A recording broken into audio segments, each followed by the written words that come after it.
Bonjour à tous, on est le 18 juillet 2024, il est 20h49, je suis au jardin des Tuileries, comme ça peut se voir. Il n'y a absolument personne, ne me demandez pas pourquoi il n'y a personne, mais je suis seul au jardin des Tuileries quoi. Le touriste le plus proche, enfin la personne la plus proche, elle est vraiment à 50 ou 100 mètres, et il n'y a personne sinon. Je voulais vous faire cette vidéo pour vous parler aujourd'hui de l'existentialisme. Existentialisme qui a été beaucoup connu grâce à Nietzsche et un peu aussi par Camus. Après les autres, je les connais pas trop, mais je sais que les deux en ont parlé. Et que l'existentialisme peut beaucoup aider dans l'orientation en fait finalement. Parce que l'existentialisme en fait, selon moi, ça veut dire que c'est une sorte de philosophie pour savoir d'où l'on vient ou même ce que l'on veut faire. En fait, ça détermine pourquoi on existe finalement. Pourquoi on existe, et ben ça va à l'existentialisme. Et que cet existentialisme, pour l'avoir, il faut seulement se poser les bonnes questions. Tout d'abord, l'humain, c'est quoi?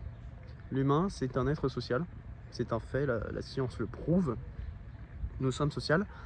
Et la honte aussi, j'avais vu dans un reportage d'Arte, la honte, c'est un très bon exemple de ce que l'on peut avoir comme méfait si on n'est pas sociable. C'est qu'en fait, quand on va se faire par exemple excommunier ou ostraciser d'une communauté, on va avoir comme une honte. C'est à ce moment-là où en fait on a la honte parce que nous ne sommes plus d'une communauté. On va se sentir mal, ça sera péjoratif. Et donc en fait finalement on vit tout d'abord pour satisfaire nos désirs, ce qui est pour moi un des axiomes essentiels pour la vie, mais on vit aussi pour être accepté, pour rejoindre une communauté, pour aussi être reconnu par une communauté. Pourquoi on va travailler beaucoup par exemple? Parce qu'on a envie d'être reconnu par notre communauté du travail ou par notre communauté, je sais pas, du sport. On a envie d'être le champion du monde parce qu'on veut être reconnu dans cette communauté. Il est assez marrant que l'existentialisme du coup permet de se poser ces questions sur ok, en fait, est-ce que j'ai envie vraiment de changer le monde, d'impacter, de disrupter quelque chose, ou de tout simplement juste vivre banalement, consommer, travailler juste pour vivre, juste pour avoir de quoi manger, ou juste d'avoir son loyer. Et la chose que je trouve assez intéressante, si on le corrèle aussi avec les startups, avec les entreprises, c'est que j'avais vu un chiffre comme quoi 50 ou 60% des startups sont fondées par des fondateurs ou des cofondateurs qui ont eu comme un choc dans leur enfance. Ils ont eu quelque chose, socialement parlant, qui les a choqués, qui les a impactés, qui les ont formés en fait. Ça les a forgés même, je dirais. Et que cet impact fait qu'ils ont un besoin de se faire reconnaître. On a cet exemple avec Steve Jobs, Elon Musk est un très bon exemple.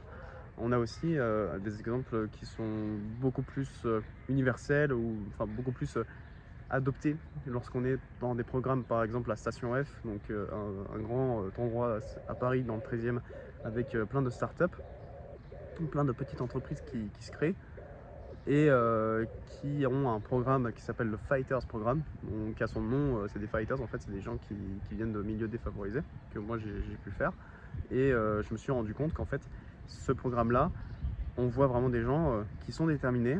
Alors parfois ils n'ont pas les compétences, enfin c'est peut-être pas parfois leur domaine, et il faut l'apprendre. Donc comment l'apprendre? Il faut essayer, et c'est très bien, mais qu'on peut découvrir en fait des personnalités qui ont eu un choc en fait dans leur vie, et c'est ce qui fait que ils en sont arrivés là, qu'ils ont eu un peu en fait cette ténacité, cet existentialisme où ils se disent je vis pour changer le monde, je vis pour être reconnu dans le monde des transports, je vis pour être reconnu par ma famille, je vis et je travaille pour être reconnu dans mes amis, dans ma communauté de mes amis.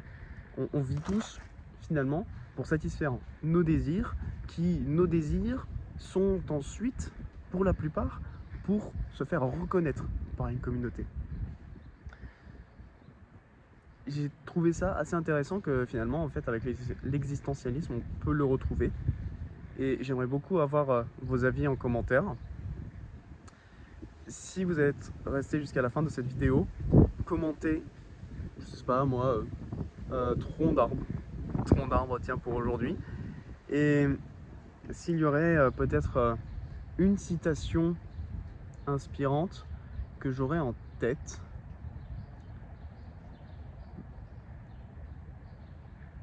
C'est peut-être celle que j'avais vue, je pense pas que c'est lui qui l'a dit, c'était The Rock qui disait un jour One day or day one. Un jour ou jour 1. Merci beaucoup d'avoir regardé cette vidéo. N'hésitez pas à liker et à commenter. Et à bientôt.